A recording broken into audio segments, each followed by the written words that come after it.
নবী করিম সাল্লাল্লাহু আলাইহি সাল্লামকে জিজ্ঞাসা করা হয়েছে সবচেয়ে উত্তম সাদাকা কি, সবচেয়ে উত্তম সাদাকা কি, সবচেয়ে উত্তম দান কি।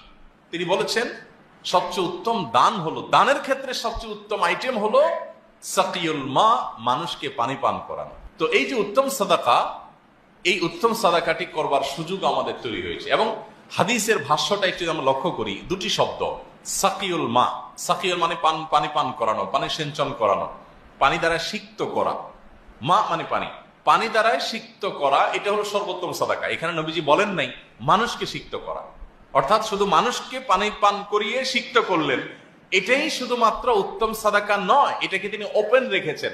সাকিউল মা, পানি দ্বারা সিক্ত করাটা হলো সর্বোত্তম সাদাকা। তাহলে সেটা মানুষকে হতে পারে, অন্য ধর্মের মানুষকে হতে পারে, প্রাণীকে হতে পারে, কুকুরকে হতে পারে, বিড়ালকে হতে পারে, এমনকি গাছকে পানি ঢেলে গাছকে সিক্ত করা এবং বেঁচে